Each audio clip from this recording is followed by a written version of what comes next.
Sabay-sabay natin alamin ang mga kaganapan na nangyayari sa ating bansa.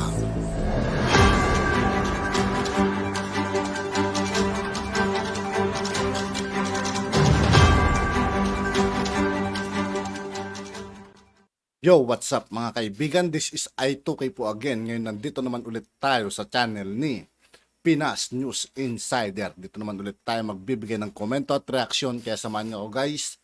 Let's go! Ito ang balita ngayon. Trending at viral ngayon sa social media. Ang di umano'y balitang tila nga mapagbiro ang tadhana. Ito ang naging komento ng ilang mga netizen matapos ang proyektong 11.2 bilyong megadam sa Iloilo ng dating senator na si Franklin Drilon ay itutuloy na at tatapusin ni Pangulong Bongbong Marcos. Ito ang mainit na balitang pinutakti ngayon ng samut-saring komento mula sa marami sa ating mga kababayan at marami rin sa kanila ngayon ang hindi napigilan ng kanilang sarili na maglabas ng kanilang hinaing at komento sa mundo ng social media. Pero bago ang lahat, kung bago ka pa lamang Sa lahat ng hindi pa nakasubscribe mga kaibigan kay Pinas News Insider, mag-subscribe na po tayo at huwag nyo rin pong kalimutan mag-subscribe dito sa aking channel.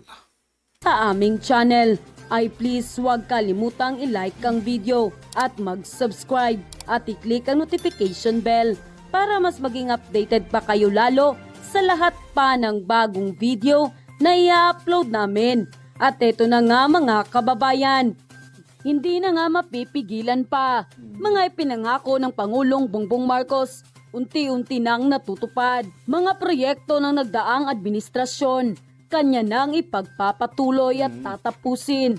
At ang isa na nga dito ay ang 11.2 billion megadam na proyekto sa Iloilo na kilalang baluarte ni dating Senator Franklin Drilon at kabilang din siya sa mga namuno sa pagtulag ng proyektong ito na alam naman nating matagal ring naupo sa Senado sa panahon ng mga dilawan. Ngunit kahit Oo mga kaibigan, si Drilon, di ba ang tagal na naging senador yan. Pero yung proyekto niyang yan, daanan, ni hindi man lang natapos. Yung daanan niya, nabalitaan yun, di pa tapos na raw. Pero palpak naman yung mga materialis na nilagay. Lumulubog daw. may partisipasyon pa ng isang di umano'y dilawan na kilalang mahilig mangtuligsa sa Pangulo. Para sa pakana ng sambayanang Pilipino, walang pinipili ang Pangulong Bongbong Marcos na tutulungan kahit na dilawan pa ang nagsimula, basta't makakabuti sa taong bayan at sa Ito talaga yung walang halong politiko mga kaibigan. Hindi niya inisip na kahit proyekto ng dilawan yan, basta naiwanan ng kwan, itutuloy at itutuloy niya. Diba? O dapat pagpasalamat si Drilon kay mahal na Pangulong Bongbong Marcos. sa bansang Pilipinas. Ang Megadam Project sa Iloilo na proyekto ng National Irrigation Administration ay ang kauna-unahang malakihang water reservoir na ginawa sa rehiyon ng Visayas at Mindanao. Ang Megadam na ito ay nakikitang nagbibigay ng kritikal na suporta na kailangan ng mga magsasaka sa Iloilo at sektor ng agrikultura upang mapabuti ang ani. Inaasahan ng taong produksyon ng bigas sa Iloilo sa 300,000 metriko tonelada mula sa 140,000 metrikong tonelada at gayon din ang pagpapalawak ng mga lugar ng produksyon ng tubo at iba pang pataniman. Ang dam na ito ay may capacity na 250.70 million cubic meter para sa irigasyon at bulk water supply. Kaya nitong suplayan ng tubig ang irigasyon ng 31,000 ektarya ng lupain sa Iloilo para mapataas ang produksyon ng bigas sa lalawigan. Mayroon din itong flood component para maiwasan ang malawakang pagbaha kapag tuloy-tuloy ang pag-ulan. Kaya naman isang napakagandang balita dahil 65% ng construction ngayon ang natatapos na at magiging fully operational sa taong 2025. Kaya naman marami sa ating mga kababayan ang natuwa. Dahil kahit na may partisipasyon ng isang di umano'y dilawan ay hindi nagdalawang isip ang Pangulo na ipagpatuloy at tapusin ang nasabing proyekto. Basta't para sa kapakanan ng sambayanang Pilipino, walang pinipili ang Pangulong Bongbong Marcos. Ito nga ang tunay na sumisimbolo ng pagkakaisa. Samantala, hindi naman mapigilan ng marami sa ating mga kababayan na magbigay ng kanilang hinaing at komento sa mundo ng social media. At ayon pa sa kanila, nako Drilon, di mo natapos ang dam project mo sa jurisdiction mo. Nyari Sir Frank, di mo kapartido ang mag-accomplish ng project mo. Di kaya nakakahiya naman sa'yo. Sana mapahaba ang tulog mo. Mismo na ba yung tulugan mo sa Senado? Ay nako Drilon, ang tagal mo na sa Senado. Wala pa rin. Sayang ang pinapasahod sa'yo. Mabuti na lang may PBBM kaming nagmamahal sa bansang Pilipinas. Mabuhay ka, PBBM! Lahat ng project ng gobyerno sa Iloilo ay dumadaan kay Drilon. Matagal nang hinihintay ng mga Ilonggo ang malawak na irigasyon, pero hindi naibigay simula ng administrasyon ni Cory. Salamat kay PBBM at ipinagpatuloy niya ang mga projects noon ng kanyang ama. Malaking tulong yan sa malawak na palayan dito sa Iloilo. Yan ang Pangulo ng Pilipinas. PBBM walang sinasayang na oras. Mga pinangako, unti-unting tinutupad. Yan ang tatak Marcos. Thank you PBBM sa pagmamahal sa bayan. Kahit sa dami ng naninira sa inyo, thank you Lord at ibinalik mo ang mga Marcos ulit para sa bansang Pilipinas. PBBM will make this nation great again. Wow, grabe, nakakaiyak ang sunod-sunod na project ng ating Pangulong Bongbong Marcos. Sobrang nakaka-bless talaga. Kinikilabutan kami sa lahat ng ginagawa niyo po, mahal na presidente. Down to earth po talaga siya. End quote. Si Drilon, inako na ang lumulubog na tulay sa Iloilo, yung Ungka flyover. Anyway, sabi ni Drilon, I won't disown flyover. DPWH told to come up with engineering interventions. Ayun, no? Husay. Iloilo City, the controversial 680 million pesos. Ungka flyover in Barangay Ungka 2, Pavia, Iloilo is one of the last big-ticket projects that then Senator Franklin Drilon worked on before retiring from public service in June last year. Does he still consider it a legacy project? Ayun, yun ang tanong. Inaangkin mo pa rin ba itong proyekto na ito? I know that what you would like me to say is to disown it. I will not. Oh, kanya pa rin daw yan. Proyekto ko to! Sabi niya, akin to! Pero yung kapalpakan, ayaw mo angkin, no? Ito yung balita nila kanina, tungkol dyan. Itinuturing pa rin ni former Senator Franklin Drilon na legacy project ang 680 million pesos na Ungka flyover sa kabila ng kaliwat kanang kontrobersiya na kinakaharap ng proyekto na matagal nang nakatiwangwang sa Iloilo at hindi pa nagagamit. Ang naturang flyover ay isa sa huling pet projects ng Ilonggo Senator bago ito nagretiro sa politika noong 2022. Sa panayam ng Bombo Radio kay Drilon, sinabi nitong naniniwala siyang malulutas sa mga problema sa proyekto. Aniya, pinaghirapan niyang hanapan noon ng pondo ang flyover project dahil nais nitong mas mapadali ang biyahe ng mga motorista. Lumulubog talaga siya. January 2020 nang sinimula ng proyekto at July 2021 sana ang unang deadline nito. Ngunit hanggang ngayon hindi pa ito natatapos. 680 million pesos ang original Wow, sayang budget. pera. Ngunit dahil sa mga patong-patong na mga depekto, gumastos ang gobyerno ng 13 million pesos para sa geotechnical investigation na isinagawa ng third-party consulting firm. Pagkatapos ng investigasyon, lumabas na nangangailangan ito ng karagdagang 250 million pesos para maayos ang proyekto bago pa man ito magamit ng publiko. My primary concern on the flyover is to have it repaired, whatever defects there are, to have it remedied as soon as possible.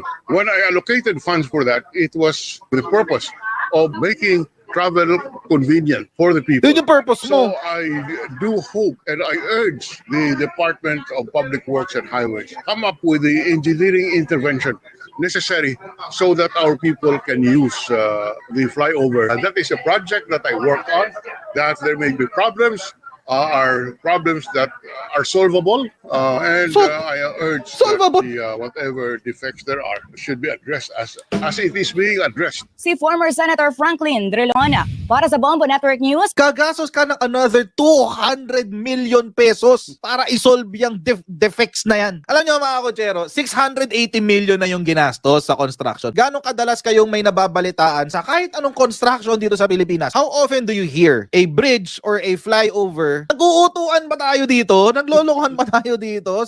Former Senator Franklin Drilon, gumastos ng 680 million para dyan sa flyover na yan. Tapos hindi magamit. Dahil hindi magamit, kailangan imbestigahan para magamit, di ba? So, ang ginawa, gumastos ng another 13 million. At wala pang ROI, hindi pa bumabalik. Kasi walang pakinabang hindi nagagamit eh. Tapos ngayon, sabi ng DPWH, kailangan parang gumastos ng additional 200 million pesos para lang ayusin. Flyover na yan. So, ibig sabihin, all in all, gagastos ng 893 million, hindi pa naman ginagastos yung 200 million. Pero, potentially, gagastos siya ng over 800 million. Para lang maging usable tong tulay na to. San Juanico Bridge nga, panahon pa ni Apple Akay. Matibay na matibay, hanggang ngayon, nandyan pa rin. Ang haba-haba nung San Juanico Bridge. Tapos ito, ilang kilometro lang, 680 million na yung ginastos, dadagdag pa ng another 200 million para lang ayusin, para mapatakbo. Something is definitely wrong here. Dapat magkaroon ng congressional inquiry dito eh. Hindi dapat nagkaganito to. Kasi mga kotsero, ulitin Dapat sa Kongreso talaga dapat tumiritso itong mga kaibigan para mas mapag-usapan nilang maiki. Para madikdik si Drilon. ko lang, hindi ho madalas na mayroong flyover na itinatayo ang national government na pumapalya. At the very least, Franklin Drilon, you should get to the bottom of this. Hindi pwede yung statement mo dito, project mo to eh, dapat ikaw yung naghahabol dito. Hindi pwede dito yung sinasabi mo na, I urge whatever defects there are should be addressed and hopefully finished in due time. Hindi ubra yan. May impluensya ka, di ba? Naging, if I'm not mistaken, naging Senate President pa nga to eh. Ilang term ka naging senador? Maimpluwensya ka, ang dami-dami mong pera, habulin mo. Ano ba talaga nangyari dyan? Kasi mga kotsero, ito kasi ang problema dyan. Dito, ang sagot niya, I urge that whatever happens, ganyan-ganyan, whatever defects there should be addressed and hopefully be finished in due time.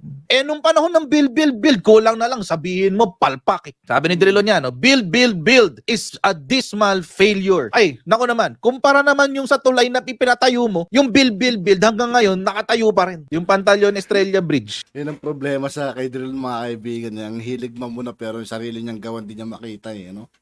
Wala itong taong to mga kaibigan. No? If I'm not mistaken, kasama yun dun. Kaya masabi ni Drilon, sabi Ewan ko na lang mga kaibigan kung susunod na election kung saan tatakbo to, iboboto niyo pa ba to? Drilon? Oh my God, man. niya. A lawmaker has expressed dismay over the administration's flagship infrastructure progress. On Tuesday, Senate Minority Leader Franklin Drilon said, sad to say, the build program of this administration is a dismal failure. Sa Tagalog, palpak. Yun na lang talaga. Sobrang palpak. Dismal failure. Ang build daw. We have only 2.5 years left of this administration. I don't think any substantial progress insofar as the program is concerned will be achieved. The execution is simply dismal. Iisa na nga lang ang proyekto mo, yan tulay na yan, hindi mo pa pinagawa ng maayos. Pinondohan mo. Pinagawa mo sa DPWH. O tapos, after nun, ano nangyari? Ba't lumubog? Eh, responsibilidad mo yan. Pinondohan mo yan eh. Hindi ka ba nanghihinayang sa pera na sinabi mong pinaghirapan mo na kunin para mapondohan yan? Manghinayang ka na naman. Manghinayang ka naman. Pala, naman. 680 million yung pinuhunan nyo dyan. Tapos hindi mapakinabangan. Ang sasagot mo lang, I hope whatever defects will be fixed in due time, etc. etc. Yung Estrella Pantalyon Bridge sa Pasig, Binondo Intramuros Bridge, yung mga proyekto sa Clark at saka yung Clark Airport. Nakatayo pa naman yung Clark Airport, di ba? Nagagamit naman eh. Estrella Pantalyon Bridge, as far as I know, nagagamit naman yan ngayon. Dismal failure daw. Ba't nagagamit? Binondo Intramuros Bridge, as far as I know, nagagamit din ngayon. No, delayed nga lang. Kasi nga, China. But nagagamit. Hindi yung after 1 week, pag open mo after 1 week, ay, kailangan pong isara. Bakit? Baka ho kasi maputol. Baka ho kasi gumuho yung tulay eh. Mamatay tayong lahat. Naging maimpluwensya ka sa Senado, naging minority leader ka, etc. etc. Ang dami-dami nyo ng pera. Tapos hindi mo mahabol, habulin mo. Hindi yung ganito. Kaya kaya ang hirap irespeto ng mga dilawang corn beef eh. Bakit? Dahil sa mga ganitong klaseng gawa. Wala eh. Wala man lang apology, di ba? Tapos parang siya pa yung may angas. Siya pa yung merong angas para sabihin na, hindi, alam ko gusto nyong i-disown ko yan, pero hindi ko di-disown yan. Maangas ka pa. Sana hindi na tumakbo to, no? Sana magtuloy-tuloy na yung kanyang retirement until his old age, di ba? Para wala nang, grabe to si Drilon, ibang level. Just do your job, or at least follow through dito sa proyekto mo to tapos papasa mo sa DPWH yung, or kung sino man yung dapat mag-repair. Proyekto mo to Kumbaga sa baby, hindi mo siya pinagtapos ng pag-aaral kasi hindi niya kayang tumayo sa kanyang sariling paa. Literal na hindi niya kayang tumayo. At yun na nga mga kababayan. At yun nga po mga kaibigan, dito po nagtatapos ang ating reaction video. Muli ako po si I2K ng Sundalo ng Donggalo at 811. Maraming salamat sa patuloy na pagsuporta. Yeah, peace out.